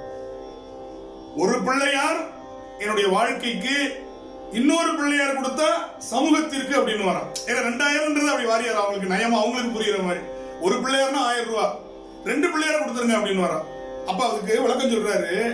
இப்ப நான் கைத்தல நிறைகனி அப்பமுடு அவல் பொறி அப்படிங்கிற பாட்டை தொடங்கி பேசுறேன். அதுலயே உங்களுக்கு நான் குறிப்பா உணர்த்திட்டேன் 200 என்பதை அப்படின்னு. என்ன அப்படின்னா அதுல வர எழுத்துக்கள் எண்ணிக்கை 200. அதனால 2 பிள்ளையார் 100 200 அப்படிங்கறத 2 பிள்ளையார்னு சொல்லி அந்த கைத்தல நிறைகனி என்ற பாட்டில் 200 எழுத்துக்கள் வருகின்றன என்று சொல்லக்கூடிய 1000 இல்ல 200 100 பிள்ளையார்னா 100, 2 பிள்ளையார்னா 200 வார்த்தைகள் கொண்ட கைத்தல நிறைகனியை அவர் எண்ணி காட்டுவார். அந்த இடத்துல அதுதான் வாரியார் நடிச்சு காட்டுவார். ஒரு ஆணும் பெண்ணும் பேசும் பொழுது அப்படி நடிச்சு காட்டுவார். ஒரு அரசனும் அரச குமாரியும் பேசுவது அப்படி நடிச்சு காட்டுவார். ஒரு முனிவரும் ஒரு சீடரும் பேசுவது அப்படியே பேசி காட்டுவார். இறைவனும் அடியாரும் பேசுவது அப்படியே நடிச்சு காட்டுவார். உட்கார்ந்த இடத்துல இருந்து அப்படியே அந்த பாவனைகள்ல நமக்கு புரிய வைப்பார். இதெல்லாம் நம்ம ஒலிச்சித்திரமா தான் கேட்கிறோம். அந்த மாதிரி வாரியார் சுவாமிகிட்ட அந்த நகைச்சுவை உணர்வுன்னு சொல்லுவோம் பாருங்க, அழகா அதை சொல்லிட்டே வருவார். ஏன் வள்ளின்னு பேர் வந்துச்சு? முருகப்பெருமான் வள்ளல், வள்ளல் மனைவி வள்ளி, பொன்னன் மனைவி பொன்னி, தோழன் தோழி, தலைவன் தலைவி. எனவே வள்ளலுடைய மனைவி வள்ளி. எளிமையா டக்கு டக்குன்னு புரியுற மாதிரி. மன்மதனை சிவபெருமான் எரிச்சிட்டார். சாக்கிய நாயனார் புராணம் நடத்துறாரு வாரியார், சென்னையில சமாஜத்துல நடத்துறார். அப்ப சாக்கிய நாயனார் மறவாது கல்லறிந்த சாக்கியர் தினமும் சுவாமி மேல கருங்கலை தூக்கி போட்டு சுவாமி இதை பூவா எடுத்துக்கோன்னு சொன்னார். அவருக்கு முக்தி கொடுத்தார். ஆனா சிவபெருமான் தவத்தில் இருக்கும் பொழுது மன்மதன் மலர் அம்புகளால எய்தான், அவனை எரிச்சிட்டார். ஏன்னா மனச கல்லா வச்சுக்கிட்டு மலரை அவன் எய்தான், அதனால அவனை எரிச்சிட்டாரு. மனதை மலரா வச்சுக்கிட்டு கல்லெறிந்த சாக்கியருக்கு முக்தி கொடுத்தான்னு சொல்லிட்டு மன்மதனை எரிச்சிட்டாரா. அப்ப ரதி தேவி அழுவுறா. அதை அவர் ரொம்ப கிண்டலா சொல்லுவார். பாடி அழுவுறதுக்கு பாடி கூட இல்லை அப்படின்னு. எவ்வளவு எளிமையா அவருக்கு வருது பாருங்க. அவ பாடி ஒப்பாரி பாடி அழுவுறதுக்கு பாடி கூட இல்லையா, சாம்பலா கிடக்குறான் மன்மதன். இவ்வளவு எளிமையா அதை சொல்லி வாரியார் சுவாமிகள் அந்த இடத்தை அப்படியே ஒரு கலகலப்பாக கொண்டு செல்லக்கூடிய ஒரு தன்மை அவர்கிட்ட உண்டு. அதுபோல ரொம்ப புராண கதைகளை சொல்லும் பொழுது ரொம்ப நுணுக்கமா சொல்லுவார். புராணத்துல பொய் இருக்கான இருக்கும், ஆனா உண்மையின் மீதுதான் அந்த பொய் கட்டமைக்கப்பட்டிருக்கும். உண்மை இல்லாமல் பொய் இல்ல, உண்மையை புராணம் பெரிவித்து காட்டுகிறது அப்படின்னு சொல்லிட்டு உதாரணம் சொல்லுவாரு. இந்த கையில கடிகாரம் இருக்கு, அந்த கடிகாரத்துல மணி தெரியும், முள்ளு தெரியும், ஆனா உள்ள இருக்கிற நுணுக்கமான சின்ன பொருள் தெரியுமா? தெரியாது. அப்ப அந்த கடிகாரம் சீர் செய்யறவர் என்ன பண்ணுவார்? ஒரு பூத கண்ணாடியை கண்ணில் மாட்டி பார்ப்பாரு. அப்ப சாதாரண கண்ணுக்கு தெரியாதது அந்த பூத கண்ணாடியில் தெரியும். எனவே அவர் சீர் செய்வார். அதுபோல உண்மை என்கின்ற அற்புதமான நுணுக்கமான விஷயத்தை புராணம் என்ற பூத கண்ணாடி பெருசா காட்டுது. சூரபத்மன் என்ற ஆணவத்தை முருகன் என்ற உயிர் வேலாயுதம் என்ற அறிவால் வென்றது. ஆணவத்தை அறிவால் வென்றது சூரசம்காரம். முடிச்சுவர். நம்ம கிட்ட இச்சாசக்தி வள்ளி, கிரியாசக்தி தெய்வ யானை, ஞான சக்தி வேல் அப்படின்னு சொல்றாரு. எவ்வளவு பாருங்க, தமிழ் மேல தனியாத விருப்பம். மத்த மொழியெல்லாம் படிச்சோம்னா நமக்கு அல்சர் வந்துடும் அப்படின்னு ஒரு வாரியார். திருவனந்தபுரம் சொல்லுங்க, உயிர் இன்னும் கொஞ்ச நாள் இந்த உடம்புல வாழணும் பிரியப்படும். திருவனந்தபுரம் அப்படின்னா கிளம்பிடுவோம், இவன்கிட்ட இருந்து நம்ம கஷ்டப்படக்கூடாதுன்னு உயிர் முடிவு பண்ணிடுவோம். இப்படி இப்படியே சொல்லுவார். அழகா நம்முடைய மொழியை அம்மா அப்படி சொல்லி பாருங்க. உயிர் கொஞ்ச நாள் நல்ல மகிழ்ச்சியா இருக்கும். லண்டனுக்கு போயிருந்தார் வாரியார் சாமி, அதை சொல்றாரு. லண்டனுக்கு போயிருந்தேன், அங்க எல்லாரும் ஆங்கிலம் பேசுறாங்க. லண்டன் மாடு மம்மி சொல்லல, மதர் சொல்லல, அம்மான்னு கூப்பிடுது. லண்டன்ல இருக்கிற மாட்டுக்கு தெரியுது இங்க உள்ள அப்படின்னு சொல்லிட்டு நீங்களே புரிஞ்சுக்கிட்டீங்க. அந்த நயமா அப்படி சொல்லி போறது, அந்த அந்த நுணுக்கம் வாரியார் சாமி. அவர் பாருங்க, தன்னை வாரியார் என்று எங்கேயுமே அவர் கையொப்பம் விட்டதில்லை. கிருபானந்த வாரி, அந்த வாரியார் அப்படின்னு தன்னை அவரே தற்புகழ்ச்சியாக பெருமைப்படுத்திக் கொள்ளவே இல்லை. யாருக்கு கடிதம் எழுதினாலும் கிருபானந்த வாரி அப்படின்னு எடுத்துவார். வாரியார்னு எங்கேயுமே அவர் போட்டதில்லை. வாரியார் சுவாமின்னு எங்கேயுமே அவர் தன்னை வெளிப்படுத்தி தற்புகழ்ச்சியாக அவர் எங்கேயுமே சொன்னதில்லை. அவருடைய கடிதங்களை நீங்கள் பாருங்கள், அவருடைய பாடல்களை பாருங்க, கிருபானந்த வாரி அப்படிதான் முடிச்சிருப்பார். ரொம்ப அழகா அந்த ஒரு செய்திகளை நம்ம பார்க்கும் பொழுது, வாரியார் சாமிக்கு தஞ்சை தமிழ் பல்கலைக்கழகம் டாக்டர் பட்டம் கொடுத்துச்சு. அண்ணாமலை பல்கலைக்கழகம் கொடுத்தது, மதுரையில் கொடுத்தாங்க. 3 பல்கலைக்கழகங்கள் அவரை பெருமைப்படுத்திருக்கு. அண்ணாமலை பல்கலைக்கழகம், மதுரை பல்கலைக்கழகம், தஞ்சை தமிழ் பல்கலைக்கழகம் வாரியாருக்கு டாக்டர் பட்டம் கொடுக்கறதுக்காக கூப்பிடுறாங்க. அப்ப திருச்சி சின்னசாமி வாரியாருடைய மிகப்பெரிய அன்பர். அவர் ஒரு கார்ல வராங்க, வாரியார் சாமி ஒரு கார்ல வராங்க. அப்ப வரும் பொழுது கவர்னருடைய விழா, பாதுகாப்பு ஏற்பாடுகள் ரொம்ப கடுமையாக இருக்கு. அப்ப வாரியார் சாமி உள்ள போகும்போது அந்த காரை விட்டுறாங்க. சின்னசாமி அவர்கள் அந்த காரை நிறுத்திடுறாங்க. வாரியார் சாமிகளுக்கு மட்டும்தான் உள்ள அனுமதி, உங்களுக்கு பாஸ் இருந்தா தான் அனுமதி அப்படின்னு. உடனே வாரியார் சாமிகள் இறங்கி, நானே பாசா அவருக்கு வர அப்படின்னு சொல்லி அவர் கார்ல தமிழ் பல்கலைக்கழகத்துக்குள்ள நுழைந்த வரலாறு பாருங்க. தான் கூட வந்தவங்களை எவ்வளவு மதிக்கின்ற பண்பாடு. இன்னைக்கு அந்த பண்பாடெல்லாம் சொல்லிக் கொடுக்க வேண்டியிருக்கு. தன்னுடைய காரை விட்டு இறங்கி எனக்காக இந்த பட்டமளிப்பு நடைபெறுகிறது, எனவே என் கூட வந்தவங்களும் வரணும், எனவே நான் அந்த கார்ல வந்துட்டா பாஸ் கேட்க மாட்டீங்களே என்று அந்த பாதுகாப்பு அதிகாரி கேட்டோன்னு வணங்கி சாமியை மன்னிச்சிருங்கன்னு சொன்னாங்களாம். அந்த மாதிரி அந்த மாற்று கருத்து உடையவர்களை கூட மயக்கக்கூடிய தன்மை வாரியார் சுவாமிக்கு. வாரியார் சுவாமிகளுக்கும் அந்த காலத்துல முதலமைச்சராக இருந்த பாரத ரத்னா எம்.ஜி. ராமச்சந்திரன் அவருடைய தொண்டர்களுக்கும் ஒரு பிரச்சனை வருது. இது வாரியார் சுவாமிகளை அவருக்கு ஒரு கூட்டத்தில் அந்த தொண்டர்கள் கொஞ்சம் சலனப்படுத்தி கற்களை எறிந்து மிக வருத்தத்திற்கு உள்ளாக்கி விடுகிறார்கள். வாரியார் சுவாமிகள் ஒரு செய்தியை சொல்லுகிறார். அந்த செய்தி தவறாக புரிந்து கொள்ளப்படுகிறது. உடனே அந்த தொண்டர்கள் கொந்தளித்து இது பாரத ரத்னா எம்.ஜி. ராமச்சந்திரன் அவர்களுக்கு செல்கிறது. உடனே அவர் ரொம்ப மன கஷ்டப்பட்டு, வாரியார் சாமிகள் எவ்வளவு பெரியவர், அவரை போய் இப்படி பண்ணிட்டீங்களே என்று சொல்லி வாரியார் சாமிகளை அழைத்து ஒரே மேடையில, வாரியார் சாமி அப்ப கோவில் குடமுழுக்குக்காக நிதி திரட்டி கொண்டிருக்கிறார் சொற்பொழிவு மூலமாக. அப்பொழுது பாரத ரத்னா எம்ஜிஆர் அவர்கள் ஒரு செக்கை எடுத்து கொடுத்து கையெழுத்து போட்டு, நீங்கள் நிரப்பிக் கொள்ளுங்கள், இந்த கோவில் குடமுழுக்கு எவ்வளவு பணம் தேவையோ அவ்வளவு நிரப்பிக் கொள்ளுங்கள் என்று சொல்லிட்டு மேடையில சொல்றார், இது அரசாங்கத்தின் பணம் அல்ல, நான் உழைத்து நடித்து சம்பாதித்த பணத்தை வாரியார் சுவாமிகளுக்கு கொடுக்கிறேன்னு சொன்னார். அந்த மேடையில் வாரியார் சுவாமிகள் கொடுத்த பட்டம் தான் பொன்மன செம்மல். எம்.ஜி. ராமச்சந்திரனுக்கு நம்முடைய முதல்வர் அவர்களுக்கு வாரியார் சுவாமிகள் என்ன கொடுத்தார்? பொன்மன செம்மல் என்று பட்டத்தை கொடுத்து அந்த இடத்தில் பெருமைப்படுத்து. அப்படி ஒவ்வொரு முதல்வர்களும் வாரியார் சுவாமிகளை அவ்வளவு போற்றி பாதுகாத்தார்கள். அறிஞர் அண்ணா அவர்கள் வாரியார் சுவாமிகள் மீது மிகுந்த காதலுடையவர்கள். பாரதிதாசன் அவர்கள் வாரியார் சுவாமிகளை பெரிதும் மதித்தார்கள். அவர் ஒரு புராண பிரசங்கி என்று பாரதிதாசன் அவரை ஏளனமாக ஒரு காலகட்டத்தில் நினைத்துக் கொண்டிருந்தார். ஒரே மேடையில் இருவரும் பேசிய பொழுது தமிழ் அப்படிங்கிற ஒரு சொல்லை வைத்துக் கொண்டு வாரியார் சாமிகள் 1 மணி நேரம் அங்கே பேசுகின்றார். அப்பொழுது 10 நிமிடம் தான் வாரியார் சாமிகளை கொடுத்தாங்களாம். வாரியார் சாமி 10 நிமிடத்துல முடிச்சுட்டு அப்படி பார்த்தாராம். பாரதிதாசன் கையெடுத்து கும்பிட்டு, இன்னும் நீங்கள் பேச வேண்டும் என்றாங்க. 1/2 மணி நேரம் பார்த்துட்டு இப்படி பார்த்தாராம், இன்னும் பேசணும். இப்படி 1 மணி நேரம் அவர் புராணத்தை பேசுறவரு, அவருக்கெல்லாம் நேரம் கொடுக்காதீங்க, 10 நிமிஷத்துல முடிக்க சொல்லுங்கன்னு பாரதிதாசன் சொன்னார். ஆனால் அவரே 1 மணி நேரம் பேச வேண்டும் என்று கேட்டுக்கொள்ளுமாறு அந்த தமிழ் அப்படிங்கிற ஒரே வார்த்தை, தா வல்லினம், மீ மெல்லினம், ழா இடையினம், இப்படி வல்லின மெல்லின இடையினங்களினுடைய கூட்டாக அமைந்திருக்கிற ஒரே உலக மொழி தமிழ் அப்படின்னு ஆரம்பிச்சு வாரியார் 1 மணி நேரம் பேசி அங்க இருந்தவங்களை அப்படியே கலகலக்க வச்சுட்டார். மாற்று கருத்துடையவர் பாரதிதாசன் அமர்ந்து கேட்டார், பணிந்து கேட்டார், மகிழ்ந்து கேட்டார். இதுதான் நம்ம பார்க்க வேண்டிய ஒரு வாரியார் சாமிகிட்ட கேட்க வேண்டியது. ரொம்ப எளிமையா சொல்லுவாரு, நான் சொல்லுவேன். ஒருத்தர் வாரியார் சாமி கிட்ட கேட்கிறாரு, சாமி சைவம்ங்கிறாங்க அசைவம்ங்கிறாங்க, ரெண்டுத்துக்கு என்ன வித்தியாசம் அப்படின்னு. வாரியார் சாமி யோசிச்சார், சொல்லிட்டு உனக்கு புரியுற மாதிரி சொல்லணும். சைவம்னா என்ன, அசைவம்னா என்ன, எளிமையா சொல்லுங்க. நம்ம என்னென்ன யோசிப்போம், இதெல்லாம் சாப்பிட்டா சைவம், இதெல்லாம் சாப்பிட்டா அசைவம் அப்படின்லாம் நம்ம பட்டியல் போடுவோம். வாரியார் ரொம்ப அழகா சொன்னார். ஒரு ஆடு அடிபட்டு கிடக்குது, அதை பார்த்து கண்ணுல தண்ணி வந்தா சைவம், நாக்குல தண்ணி உரிச்சுன்னா அசைவம், முடிஞ்சு போச்சு. இந்த எளிமை பாருங்க.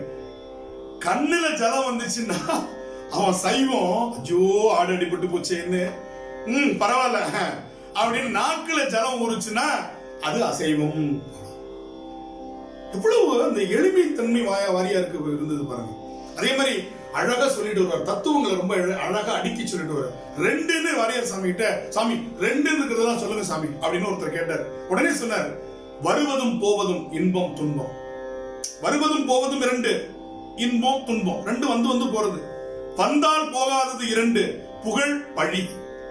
போனால் வராதது மானம் உயிர், 2 போனா வராது. வந்தால் போகாதது, போனால் வராதது. தானாக வருவது 2, இளமை மூப்பு. வேண்டாம்னு சொல்ல முடியாது. இளமை, நான் குழந்தையாவே இருந்துடுறேன் அப்படின்னு சொல்ல முடியாது. மூப்பு, வேண்டாம் வேண்டாம் எனக்கு வேண்டாம் அப்படின்னு சொல்ல முடியாது, வந்தே தீரும். அதனால தானாக வருவது இளமை மூப்பு. அடுத்து சொன்னார், நம்முடன் வருவது 2, பாவம் புண்ணியம். சொத்தை எடுத்துட்டு போக முடியாது. அடுத்து சொன்னார், அடக்க முடியாதது ஆசை துக்கம். அடக்க முடியாது 2, ஆசை துக்கம். தவிர்க்க முடியாதது 2, பசி தாகம்.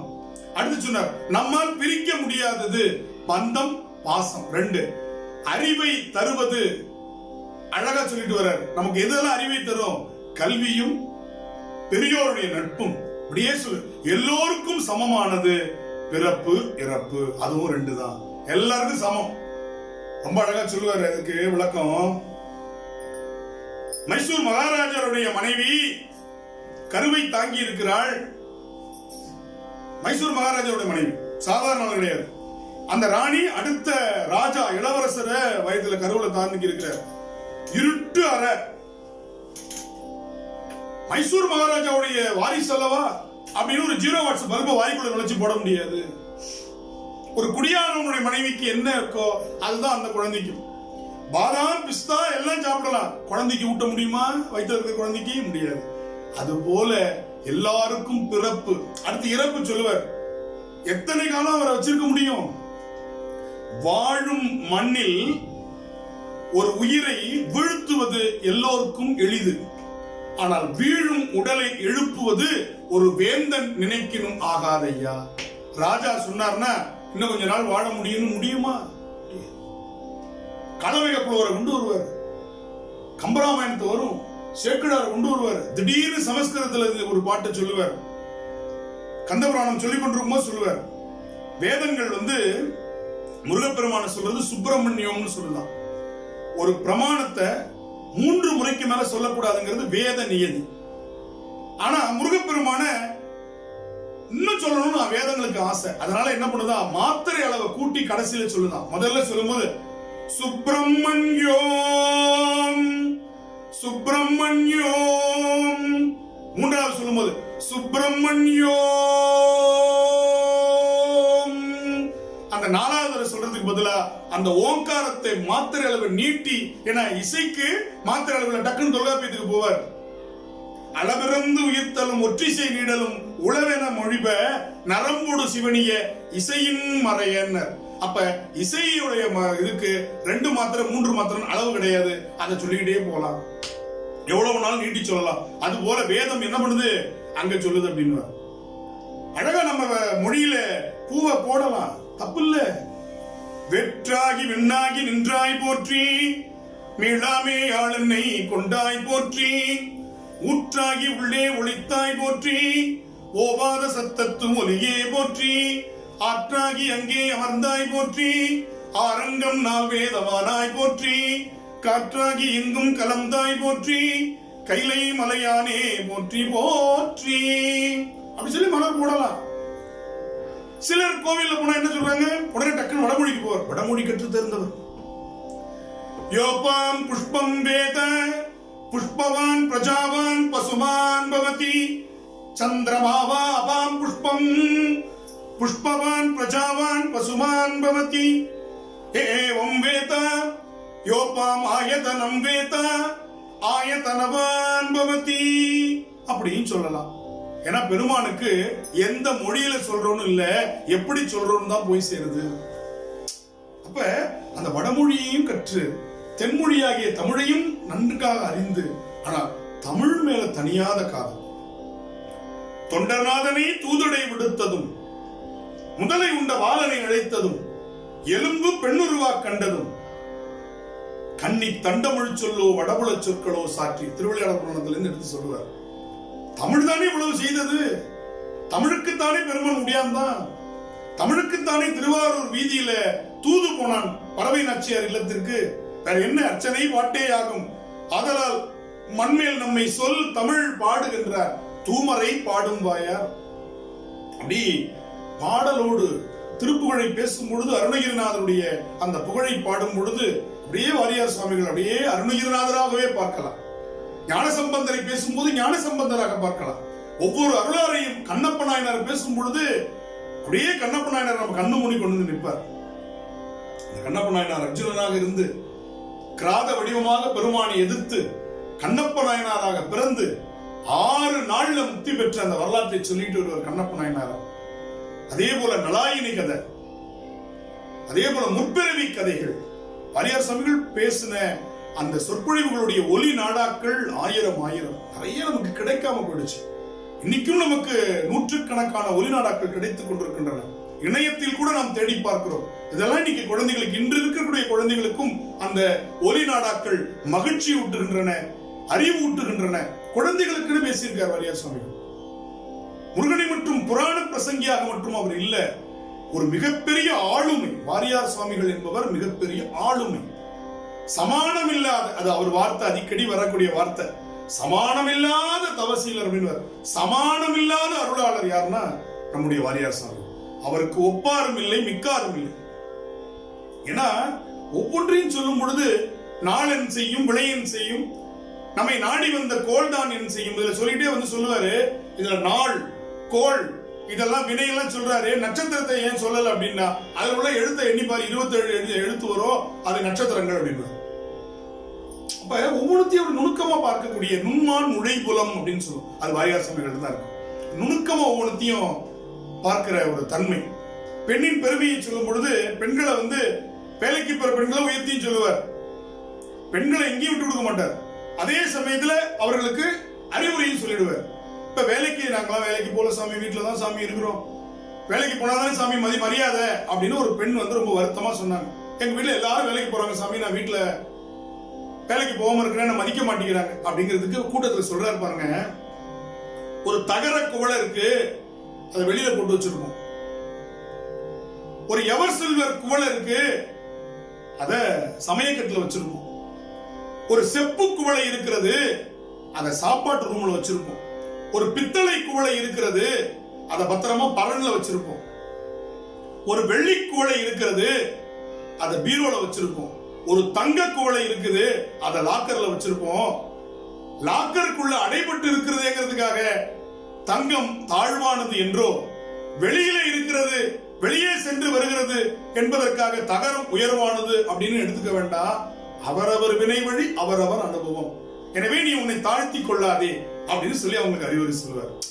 அப்ப ஒவ்வொருத்தருக்கும் அவங்களுக்கு பிடிச்ச மாதிரி பேசுறது வாரியார் சுவாமிகளுடைய ஒரு தனியாத ஒரு கலை.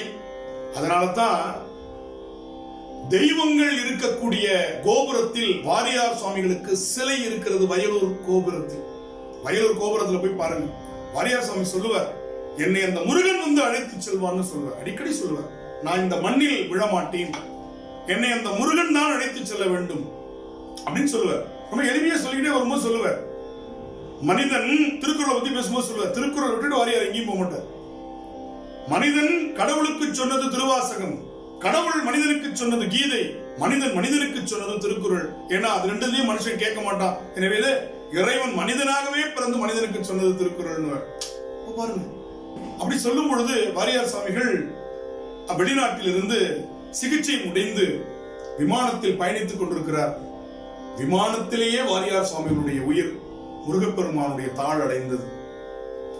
அவருடைய அந்த பூத உடலை அனைவரும் தரிசித்து காங்கேய நல்லூரில் சமாதியாக மிக பெரும் ஒரு தியான கோவிலாக வள்ளல் வாரியாருடைய வளாகமாக அதை அமைத்து இன்று வணங்கி கொண்டிருக்கிறார்கள். அந்த ஊரே அவரை வணங்கி கொண்டிருக்கிறது, உலகமே வணங்கி கொண்டிருக்கிறது. அப்பொழுது வாரியாருடன் பயணித்தவர் சிறிது காலம் கழித்து ஒரு எண்ணம் வந்தது. வாரியார் சுவாமிகளுடைய உயிர் பிரிந்த நேரம் அவர் குறித்து வைத்திருந்தார் விமானத்தில். அப்பொழுது அவருக்கு ஒரு எண்ணம், இது இந்த நேரத்தில் அந்த விமானம் எங்கு பறந்தது என்பதை கண்டுபிடிக்க முடியும் இன்று இருக்கக்கூடிய அறிவியல் யுகத்தில். உடனே அந்த விமான நிலையத்திற்கு சென்று அந்த விமான அதிகாரிடம் பேசி, இந்த நேரத்தில் வாரியார் சுவாமிகள் வந்த விமானம் எங்கு பறந்தது என்று கேட்டார். அவர்கள் அந்த விமானத்தினுடைய ஓடு தளம் மேலே இருக்கக்கூடிய அந்த லேயர்னு சொல்லுவாங்க, அதை ஆராய்ச்சி செய்து பார்த்த பொழுது திருத்தணியின் மீது பறந்து கொண்டிருந்தது என்று அவர்கள் சொன்னார்கள். கேட்டவர் மயங்கி விழுந்து விட்டார். வாரியார் சுவாமிகளை அவர் குறிப்பிட்டது போலவே முருகன், திருத்தணி முருகன் விண்ணிலேயே இருந்து அவரை எப்படி கண்டது காண துடிப்பது, மண்ணில் வாழும் நாம் மட்டுமா, அனலில் பிறந்து புனலில் தவழ்ந்து புவனம் காக்கும் சிவனின் புதல்வன் முருகன் கருணை பெருகும் கண்கள் கண்டன எடுத்து கொண்டன விண்ணில் என்று சொல்லி திருமுருக கிருபானந்த வாரியார் சுவாமிகள் குறித்து விளம்பியது கடகளவு, விட்டது கடலளவு. விடைபெறுகிறேன். வணக்கம், நன்றி. உருவாய் அருவாய் உளதாய் இல்லதாய் மறுவாய் மலராய் மணியாய் ஒளியாய் கருவாய் உயிராய் கதியாய் விதியாய் குருவாய் வருவாய் அருள்வாய் குகனே. வெற்றிவேல் முருகனுக்கு அரோகரா. திருச்சிற்றம்பலம்.